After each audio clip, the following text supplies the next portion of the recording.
since day one. Something's been missing, I know it's time to transition to a new kind of way and let the passion come out. I'm a dreamer. Time slows down when I am singing my heart's true song. Bonjour à tous, ici Dingodor1. Aujourd'hui, test du plafonnier Xiaomi Yeelight version carré. Avant de vous en dire plus, petit déballage.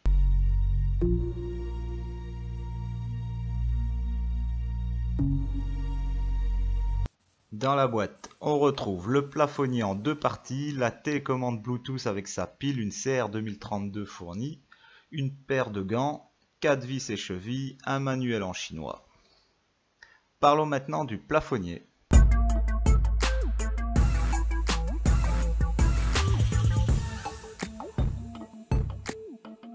Le plafonnier s'installe comme n'importe quel plafonnier, il suffit d'ouvrir le cache et d'y brancher ses fils. Comme vous voyez, il est composé de 6 bandes LED avec des LED jaunes et blanches de très bonne qualité.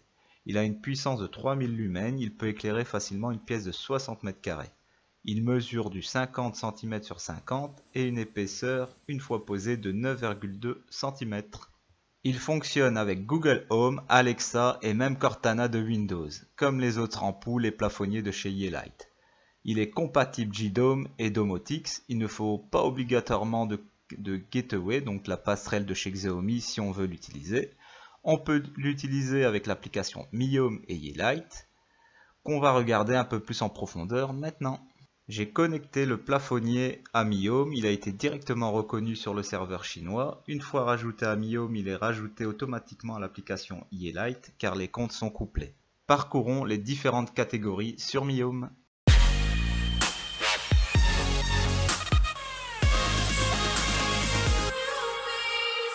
On clique sur le plafonnier que j'ai nommé plafonnier cuisine. On retrouve un raccourci, c'est une option qu'on peut activer dans l'application pour allumer ou éteindre rapidement. Quand on clique sur More Operation, on retrouve l'interface principale. Tout en bas, on a le bouton Power pour allumer et éteindre le plafonnier. Le bouton Sun, c'est le mode soleil, le bouton Moon pour le mode lune et le bouton Favori où il y a plein de simulations sympas comme la simulation du coucher ou le lever du soleil. Si on clique sur les trois petits points en haut à droite, on a Device Settings, donc c'est les différents paramètres. On a l'option Timer qui permet de dire au plafonnier de s'éteindre après 15 minutes par exemple, on peut faire plus ou moins. L'option Night Light, c'est lampe de nuit qui peut être couplée au timer. On a la télécommande virtuelle qui est identique à la télécommande physique.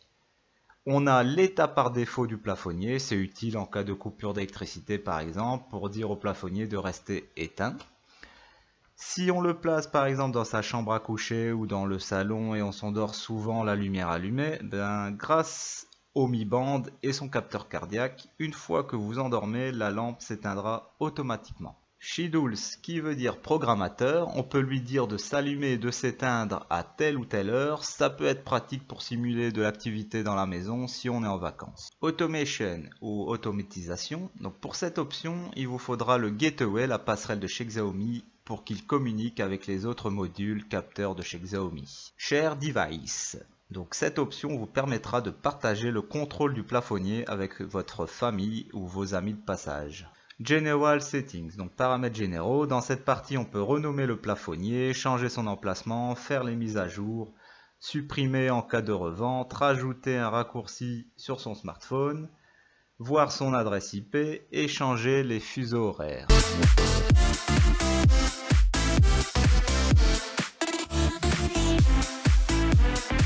Un petit coup d'œil à l'application Yeelight. On retrouve les mêmes fonctions avec un design plus sympa et surtout elle nous sera utile pour activer la fonction réseau local pour activer son plafonnier sur votre GNOME ou Domotix. Donc si vous voulez en savoir plus, regardez mes vidéos JDOM, je détaille bien tout ça. Et bien sûr sur l'application Yeelight, on ne retrouve pas la fonction automatisation pour créer des scènes.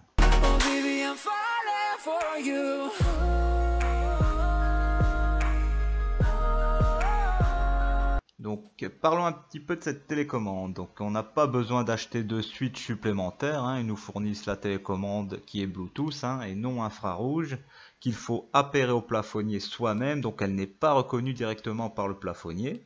On doit le faire soi-même. Chaque plafonnier a son protocole Bluetooth pour éviter que son voisin qui possède le même plafonnier interfère avec le vôtre. La connexion avec le plafonnier est très simple, il suffit d'appuyer sur la touche M et OFF 30 secondes. Il faut éteindre votre plafonnier avec votre interrupteur classique et rallumer, et la télécommande s'appaire tout de suite.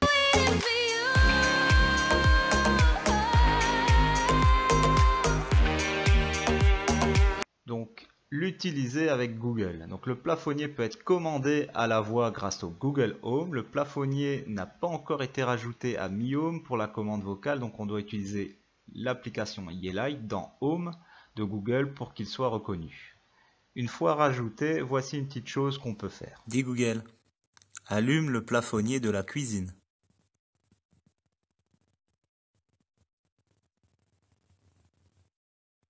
Ok, j'allume plafonnier cuisine. Dis Google, éteins le plafonnier de la cuisine. Très bien, j'arrête plafonnier cuisine. Donc ici je vous ai montré une chose basique, allumer et éteindre sa lampe. On peut également diminuer la luminosité, l'augmenter, mettre un éclairage plus jaune ou plus blanc. Donc on a beaucoup de possibilités comme toutes les lampes connectées Yeelight.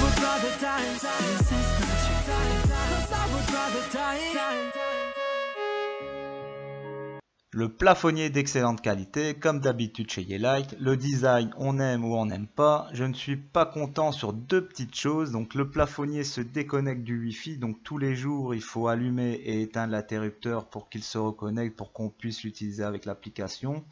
Bon, une mise à jour corrigera sûrement le problème, puisque avec les autres lampes et plafonniers, je n'ai pas de ce souci-là. Donc la deuxième petite chose, c'est un plafonnier carré, c'est beaucoup moins facile à placer à son plafond qu'un plafonnier rond, car il faut qu'il soit placé vraiment droit. C'est un petit détail auquel je n'y ai pas pensé, on n'y pense pas. Made a map with all the stars, so you know you're not too far. Comme d'habitude, merci aux anciens d'être fidèles et merci aux nouveaux de vous abonner. Bien sûr, retrouvez tous les objets en grosse promo sur mon blog Dingodor One Tech et téléchargez également mon application sur mon blog pour accéder au bon plan et pour me contacter rapidement et facilement. Retrouvez les liens dans la description. Je vous dis à dimanche prochain. Merci d'avoir regardé. C'était